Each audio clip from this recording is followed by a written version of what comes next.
Hello everyone, आज की video में हम देखेंगे कि हम किस तरह अपनी क्लाइंट की वेबसाइट या अपनी वेबसाइट का डिटेल्ड एसईओ ऑडिट कर सकते हैं, जिसमें हम डिफरेंट इश्यूज फाइंड करेंगे और देन उन इश्यूज को फिक्स भी करेंगे। तो वीडियो को स्टार्ट करते हैं। मेरा नाम है अहमद रज़ा और आप देख रहे हैं लर्न एसईओ विद अहमद।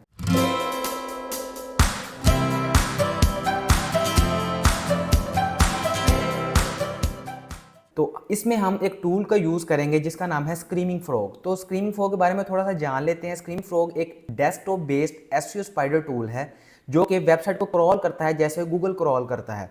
फिर हमें ये डिफरेंट टेक्निकल इश्यूज निकाल कर देता है और ये फ्री में 500 पेजेस को क्रॉल करता है। और अगर हम इसका पेड वर्जन लेंगे तो उसमें अनलिमिटेड पेजेस को हम क्रॉल कर सकते हैं। तो सबसे पहले हम देख लेते हैं कि हमने इसको डाउनलोड कैसे करना है। सिंपल, आपने गूगल पर आ जाना है, यहाँ आपने लिखना है स्क्रीमिंग फ्रॉग। जैसे ही आप स्क्रीमिंग फ्रॉग लिखेंगे तो ये वेबसाइट आ जाएगी, मेन वेबसाइट। तो सबसे पहले आपने इस पर क्लिक करना है। जैसे आप क्लिक करेंगे यहाँ आपने आ जाना है विजिट पेड के बटन पर। जैसे ही आप क्लिक करेंगे तो आप यहाँ से स्क्रॉल करेंगे और यहाँ से आपने ये फ्री में इसको यहाँ से डाउनलोड कर रहे हैं। आप चाहते हैं कि आप इसका पेड वर्जन लेना, तो मैं आपके साथ ये पेड वर्जन बिल्कुल फ्री में शेयर कर दूंगा।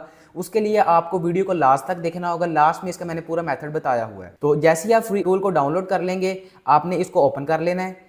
जैसे टूल ओपन हो जाएगा, आपने यहाँ सर्च बार में अपनी वेबसाइट का लिंक पेस्ट करना है। जैसे मैंने फॉर एग्जांपल के लिए ये मैंने वेबसाइट का लिंक यहाँ पेस्ट कर दिया है। देन आपने यहाँ से स्टार्ट कर देना है। यहाँ जैसे आप स्टार्ट पे क्लिक करेंगे तो ये क्रॉल करना स्टार्ट कर देगा। ये आप सभी के सभी पेजेस को वेबसाइट के क्रॉल करेगा। सो गाइज, जैसे ही आपका क्रॉल कंप्लीट हो जाएगा 100%, उसके बाद आपने यहाँ एक इश्यूज वाले सेक्शन के अंदर आ जाना है। जैसे आप यहाँ क्लिक करेंगे तो ये आपको सबसे पहले इश्यूज की टाइप बताएगा, उसके बाद उसकी प्रायोरिटी बताएगा। सबसे पहले आपने हाई प्रायोरिटी वाले इश्यूज को रिजोल्व करना है। सबसे पहले ये बता रहा है कि डायरेक्टिव्स नो इंडेक्स, आपने इस पर क्लिक करना है तो ये आपको साइड पैनल पे शो कर देगा कि कितने पेजेस हैं जो कि नो इंडेक्स किए हुए हैं।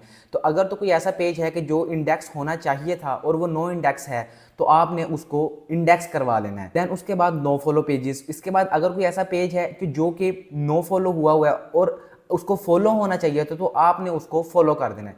उसके बाद बता रहा है कि पेज टाइटल मिसिंग है। इन दो पेजेस का जो कि वेबसाइट के ऊपर है उनका पेज का टाइटल ही नहीं है। इस तरह आपने इन पेजेस के अंदर अपना टाइटल डाल देना है। उसके बाद आपने नीचे आ जाना है। ये कैनकलाइज पेजेस हैं, ये पेजिनेशंस हैं, ये नो इंडेक्स होनी चाहिए और इन पेजिनेशन को भी आपने नो इंडेक्स कर देना है। इसके बाद आप आएंगे लो कंटेंट पेजेस। इन दो पेजेस पर बहुत ही कम कंटेंट है जिनके वर्ड काउंट 0 है। तो आपने इन पेजेस पर जो पेजेस पर लो कंटेंट होगा उन पेजेस पर आपने कंटेंट को ऐड करना है। उसके बाद बता रहा है कि पेज टाइटल बिलो 30 कैरेक्टर्स है। तो ये साइन अप का पेज है, इसको इतनी जरूरत नहीं होती इसके पेज टाइटल की, तो हम नेक्स्ट मूव करते हैं। उसके बता रहा है कि पेज टाइटल बिलो 20 पिक्सल्स, ये फिर वही साइन अप का पेज आ गया, तो इसकी हमें कोई जरूरत नहीं है। उसके बाद हम आ जाते हैं H1 मिसिंग। अब H1 होती है वो मेन हेडिंग होती है आर्टिकल की। इन दो आर्टिकल्स के अंदर वो मेन हेडिंग ही मिसिंग है, तो इनमें हमने H1 को हमने ऐड करना है। उसके बाद हम आ जाते हैं पेज टाइटल्स। अभी इन सारे पेजेस पर पेज के टाइटल्स बहुत बड़े लिखे हुए हैं तो उनका हमने 60 कैरेक्टर्स के अंदर अंदर लेकर आना है। उसके बाद हम नीचे आ जाते हैं H2 मल्टीपल्स। ये कोई इश्यूज नहीं है, H2 एक आर्टिकल के अंदर मल्टीपल ही होती है। तो हमने इस चीज का भी ख्याल रखना है कि उन्हीं इश्यूज को फाइंड रिजोल्व करना है कि जो रियल में इश्यूज हैं। कुछ इश्यूज ये वैसे ही बता देता है जो कि इसके अकॉर्डिंग इशू है, लेकिन वो रियल में इशू होता नहीं है। तो इस चीज का भी आपने खास ख्याल रखना है। उसके बाद हम नीचे आ जाते हैं। उसका इशू आता है कि H1 डुप्लीकेट का इशू हमारे पास आ जाता है। तो H1 डुप्लीकेट का इशू मतलब 2 दफा H1 यूज हुई है, तो हमने इन चारों आर्टिकल्स में इस इशू को रिजोल्व करना है। उसके बाद हमारे पास एक नया इशू आता है images missing all text, most important issue.